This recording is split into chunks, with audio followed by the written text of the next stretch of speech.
video, we're going to learn about circuit components.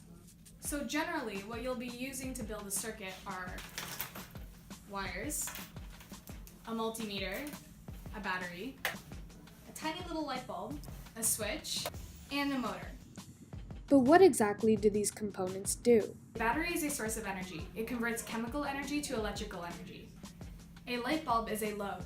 It converts electrical energy to light energy and thermal energy. A motor is also a load. It converts electrical energy to mechanical energy. A switch is a device for making or breaking the connection in an electric circuit, and we use switches all the time. Circuit disconnected, circuit reconnected. Then we have this fancy device which is called a multimeter, and a multimeter is both a voltmeter and an ammeter. A voltmeter measures the voltage across a load, and an ammeter measures the current in a wire. Another thing to keep in mind is the setup of the circuit. There are two types of circuits, series and parallel. Components in a series circuit are connected along a single path, while components in a parallel circuit are connected along multiple paths. One way to differentiate between series and parallel circuits is to look for junctions. This is a point on a circuit where there is more than one possible path for the current to flow through. Lastly, one thing to keep in mind is this idea of conventional current. In this case, we're imagining that the current flows from the positive terminal to the negative terminal. But don't electrons move from the negative terminal to the positive terminal? Yes, but a couple hundred years ago, scientists didn't know the direction of the current, so they flipped a coin and they guessed wrong. So if you don't like it, don't blame me. But as long as you keep a consistent sign convention, your calculations shouldn't change. If you're curious as to how a multimeter works, here's a quick crash course on how to use one.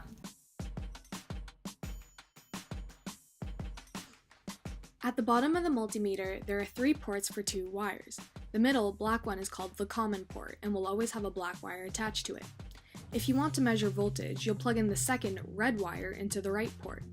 On the other hand, if you want to measure current, then you would plug the red wire in the left port. Let's just say we want to measure voltage. Now let's look at the dial. It may seem a little intimidating at first. It may remind you of the food wheel. But once you understand the symbols, it becomes a lot easier to use. So, if we're measuring voltage, we're going to want to turn the dial to one of these orange squares. However, we'll only ever be using the voltage setting on the left, as these are for measuring voltage with direct current. The other 2 orange boxes on the right are for measuring voltage in a circuit with alternating current. The little squiggly line means alternating current, while the straight or dashed line means direct current. You may have noticed that some of these dials have little letters underneath. They symbolize unit prefixes. They are not units themselves.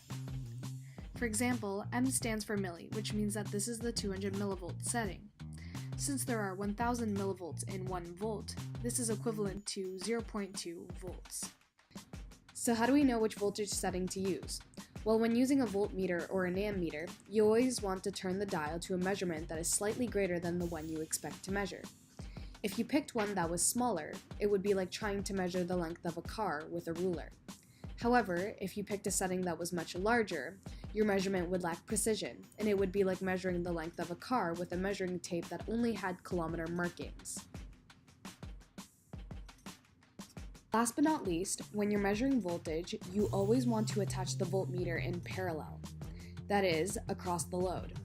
This should make sense, as you're trying to find the change in energy before and after the current passes through the load. On the other hand, if you're measuring current, you should always attach the ammeter in series, which again should make sense as you're trying to detect the current through a section of the circuit, not across. Do not attach an ammeter in parallel, or else...